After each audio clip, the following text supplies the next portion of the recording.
দেখুন, আমরা আসলে এই জুলাই সনদ বিষয়ে তো ঐকমত্যে একটা এসেছি অনেকগুলো প্রশ্নে, আবার কিছু প্রশ্নে নোট অফ ডিসেন্ট কিংবা ভিন্ন মত আছে, কিন্তু সবটা মিলেই জুলাই সনদ। এখন জুলাই সনদ বাস্তবায়ন কিভাবে হবে সে নিয়ে আলোচনা করতে গিয়ে অনেকগুলো প্রসঙ্গ এসেছিল। সেই সব প্রসঙ্গে সবাই যার যার অবস্থান থেকে কিছুটা ছাড় দিয়ে আমরা একটা জায়গায় এসেছি যে জুলাই সনদের বাস্তবায়নের জন্য জুলাই সনদ বাস্তবায়ন প্রক্রিয়া আদেশ কিংবা অধ্যাদেশের মতো একটা জায়গা দাঁড়াবে।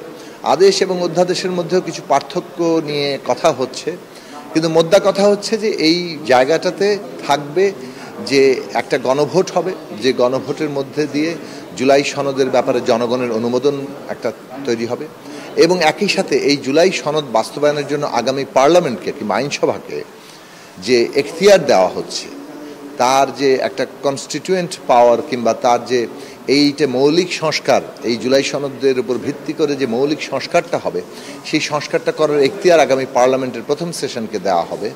সেইটাও এই অধ্যাদেশ কিংবা আদেশের গুরুত্বপূর্ণ অংশ হবে। অর্থাৎ একটা গণভোট যেটার মধ্যে দিয়ে জনগণের অনুমোদন, অন্যদিকে আগামী আইনসভা, যে আইনসভাতে এটা মৌলিক সংস্কারটা করার অনুমোদন জনগণের এখতিয়ার দেওয়া, যার ফলে ভবিষ্যতে কোনো আদালত একে আর চ্যালেঞ্জ করতে পারবে না। সেই দিক থেকে আমরা মনে করি যে এটা মোটা দাগে একটা ঐকমত্য হয়েছে। এখন যে বিতর্কটাও চলছে সেটা হচ্ছে ওই গণভোট কি আগে হবে নাকি আসলে জাতীয় নির্বাচনের দিকেই হবে।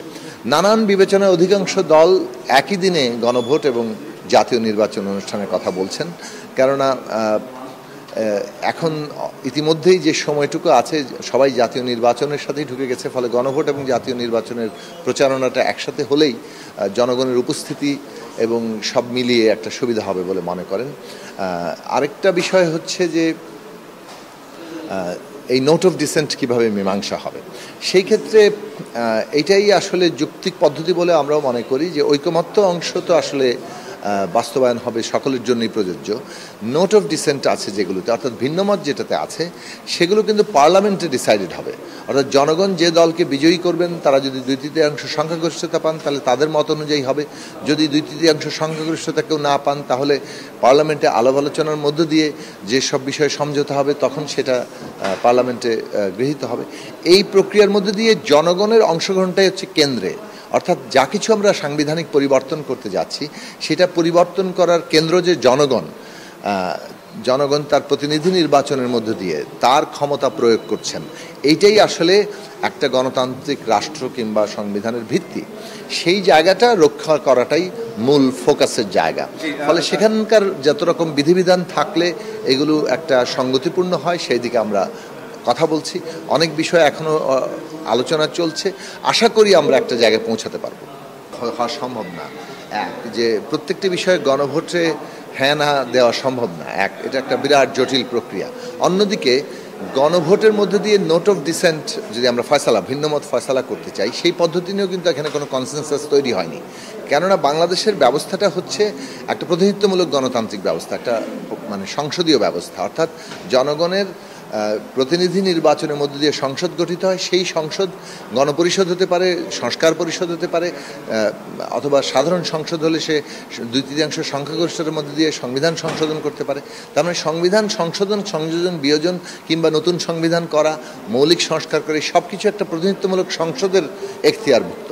ফলে প্রতিনিধিত্বমূলক সংসদটা কেবল সংশোধনের মাধ্যমে এটা করবে নাকি এই মৌলিক সংস্কার করতে পারবে, সেইটা জনগণের কাছ থেকে অনুমোদন নেওয়া যায়। জনগণ যখন পূর্বেই একটা সংসদকে অধিকার দেয় যে তারা হয় নতুন সংবিধান করতে পারবে, না হয় একটা মৌলিক সংস্কার করতে পারবে, আর না হয় সংশোধনীতেই কেবল সীমাবদ্ধ থাকবে, এই যে এইটা জনগণ দিতে পারে। ফলে গণভোটের মধ্য দিয়ে এই এখতিয়ারটা আগামী সংসদকে দেওয়া হবে।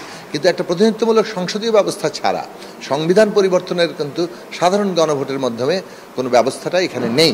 সেটা গণতান্ত্রিক প্রক্রিয়ায় এটা গ্রহণ করার মতো ঐকমত্য এখানে তৈরি হয়নি। ফলে যে জুলাই সনদের প্রতি সাধারণ অনুমোদন জনগণের পক্ষে, এবং সেইটা বাস্তবায়নের যে পার্লামেন্টে কিংবা আইনসভাতেই হবে, এবং সেই আইনসভাকে সেই এখতিয়ার দেওয়া হচ্ছে যে মৌলিক সংস্কার করার, এইটাই হচ্ছে গণভোটের উপজীব্য। গণভোটের মাধ্যমে ভিন্নমতের মীমাংসা করা উপজীব্য নয়। ধন্যবাদ। সেক্ষেত্রে এখন যে ধরনের আলোচনাগুলো হচ্ছে ঐকমত্য কমিশনে, তো এই আলোচনায় আসলে মূল ডিবেটটা আসলে কোথায়, যে গণভোটটি আগে হবে নাকি নির্বাচনের সময়, এই বিষয়টি নাকি এর বাইরে আর অন্য কোনো বিষয় রয়েছে? না, নির্বাচনের সময় এটা নিয়ে একটা তর্ক হচ্ছে। আরেকটা হচ্ছে যে জুলাই সনদের মীমাংসা, অর্থাৎ ভিন্নমতের মীমাংসা কিভাবে হবে। ভিন্নমতের মীমাংসার ব্যাপারটা যে আগামী আইনসভাতেই হবে, সেইটাই মোটামুটি এখানে অধিকাংশের মত হিসাবে সামনে আসছে। দু একটি বিষয়ে হয়তো দু একটি দল এ বিষয়ে পার্থক্য করছেন, কিন্তু আমরা আলাপ আলোচনার চেষ্টা করছি যাতে করে আমরা একটা ঐকমত্যে পৌঁছাতে পারি। ফলে গণভোটের তারিখ এবং ভিন্নমতের মীমাংসার ধরন কি হবে সেই জায়গাটা নিয়ে আলোচনা চলছে। আমাদের বক্তব্য হচ্ছে প্রতিনিধিত্বমূলক সংসদীয় আইনসভায় সংবিধান পরিবর্তন করা কিংবা সংযোজন করা, নতুন সংবিধান করা, মৌলিক সংস্কার করা, সংশোধনী করা, এই এখতিয়ার একটা প্রতিনিধিত্বমূলক সংসদের। গণভোটের মধ্য দিয়ে ওই সংসদকে মৌলিক সংস্কারের অধিকার দেওয়া হবে এবং এই জুলাই সনদের অনুমোদন এবং এর ভিত্তিতেই মৌলিক সংস্কার করা হবে, এই অনুমোদনটা জনগণ দেবেন। এবং সেই ক্ষেত্রে একই দিনে নির্বাচনটা হলে, গণভোট এবং জাতীয় নির্বাচন, একদিকে জনগণ অনুমোদনও দিচ্ছেন, আরেকদিকে সংসদও গঠিত হয়ে যাচ্ছে। ফলে সংসদের প্রথম অধিবেশনেই আমরা সবগুলো পরিবর্তন সম্পন্ন করতে পারছি এবং এর মধ্য দিয়ে আমাদের যে গণতান্ত্রিক ব্যবস্থার এ পর্যন্ত ভিত্তি, সেই ভিত্তির উপরে আমরা দাঁড়িয়ে আমাদের রূপান্তরটা ঘটাতে পারি। ফলে পরবর্তীকালে এগুলো প্রশ্ন তুলে কেউ যাতে এটাকে বানচাল করার কোনো জায়গায় যেতে না পারে।